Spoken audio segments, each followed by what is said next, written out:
Hello दोस्तों, आइए हम गंगा नदी के बारे में जानते हैं। गंगा नदी जो भारत के प्रमुख नदियों में से एक है। गंगा की उत्पत्ति कैसे हुई? विष्णु, नंद, कर्ण, रुद्र और देव क्या है? आइए हम इसके बारे में बारी बारी से जानते हैं। सबसे पहले तो हम लोग ये जान लें कि जब दो नदियाँ आकर आपस में मिलती है तो जहाँ मिलती है उसे प्रयाग बोलते हैं। बद्रीनाथ नदी और घौलबीरा नदी आकर जहाँ मिलती है उसे विष्णु प्रयाग कहते हैं और इस नदी का नाम यहाँ से अलकनंदा नदी हो जाती है। बद्रीनाथ और घौलबीरा आकर जहाँ मिलती है उसे विष्णु प्रयाग बोलते हैं और जब दोनों नदी आपस में मिल गई तो इसका नाम अलकनंदा नदी हो जाता है। अलकनंदा नदी में नंदाकिनी नदी आकर मिल जाती है तो इस स्थल को नंद प्रयाग बोलते हैं। आप लोगों को दोस्तों जानकारी के लिए बता दूं, जब छोटी छोटी नदी या बड़ी नदी में आकर मिलती है तो वो नदी विलुप्त हो जाती है और उस नदी का नाम बड़ी नदी के नाम पर ही रहता है, इसलिए इस नदी का नाम अंदाकिनी नदी ही रहेगा। जैसे जैसे आगे अलकनंदा नदी बढ़ती है तो इसमें पिंडार नदी भी आकर मिल जाती है और पिंडार नदी आकर जहाँ मिलती है उसे कर्ण प्रयाग कहते हैं।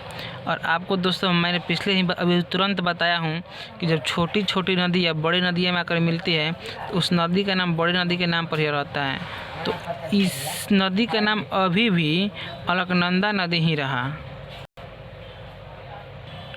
उसके बाद दोस्तों केदारनाथ से मंदाकिनी नदी आती है और रुद्रप्रयाग में मिल जाती है, फिर भी इस नदी का नाम अलकनंदा नदी ही रहती है। उत्तर काशी गंगोत्री के गोमुख से भागीरथी नदी निकलती है। इस जैसे जैसे आगे बढ़ती है इसमें भिलगना नदी आकर मिल जाती है, फिर भी इस नदी का नाम भागीरथी नदी ही रहता है।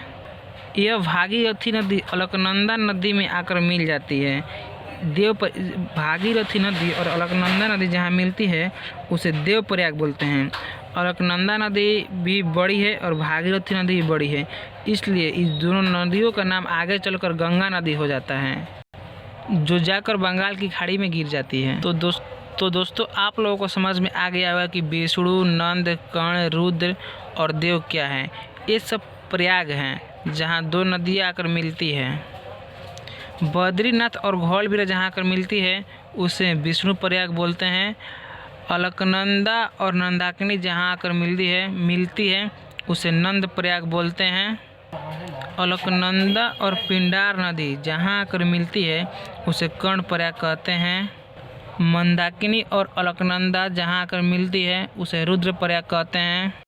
भागीरथी नदी और अलकनंदा नदी जहाँ आकर मिलती है उसे देव प्रयाग बोलते हैं। और भारत का सबसे ऊंचा बांध टिहरी बांध है जो 260 मीटर लंबा है। इसे अर्थ फिल्टर भी बोला जाता है। अगर आप लोगों को वीडियो अच्छा लगा हो तो लाइक करें, शेयर करें, मेरे चैनल को सब्सक्राइब करें।